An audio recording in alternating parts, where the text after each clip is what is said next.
As they say on the streets, let's talk about getting down with it. Our text today is Luke 6:27, where we hear a very challenging word from Jesus when he says, "But I tell you who hear me, love your enemies and do good to those who hate you."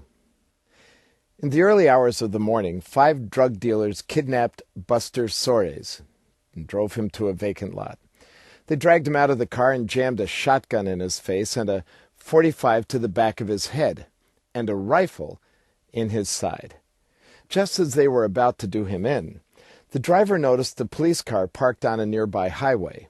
Afraid that the police would investigate the gunfire, they pushed Buster back into the car. Nearly 5 hours later, their gang lord ordered the kidnappers to let him go. They made it clear to Buster that they would get him later. Talk about enemies.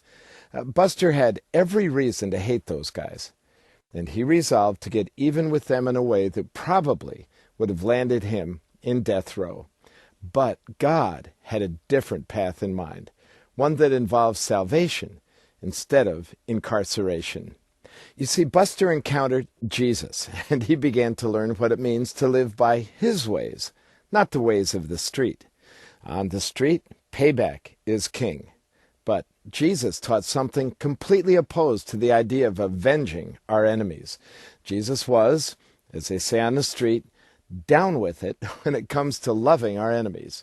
In Luke chapter 6, he says, "Love your enemies, do good to those who hate you, bless those who curse you, and pray for those who mistreat you." And if you think his take on love is extreme, you're right. But don't ever forget that Jesus lived out exactly what he preached.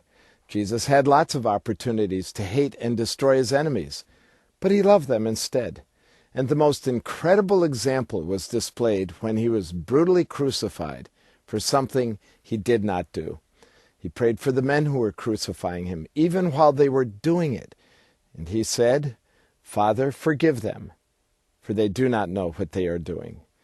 Now, I think Jesus made it clear that he didn't want a bunch of vigilante Christians running around trying to give our enemies a dose of their own wickedness. And when I say enemy, I'm not just talking about the guy who used your stolen credit card to buy Cubs tickets.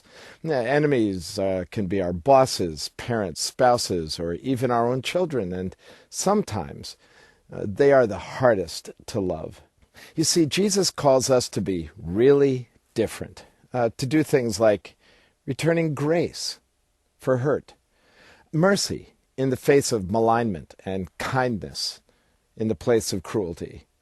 And this requires absolute faith in God's promise found in Romans 12:19, where we read, "It is written, 'Vengeance is mine, I will repay, saith the Lord.'" In essence, we have to chill out because the Lord is saying, "Don't worry, I've got your back."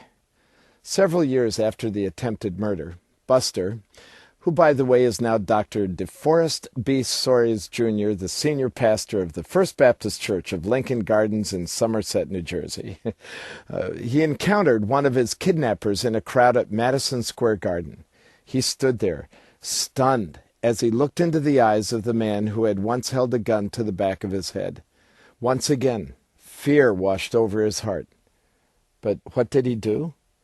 He went over to his enemy and shocked the guy by hugging him. He told him that he loved him, and he said that if he needed anything, he would be happy to help him.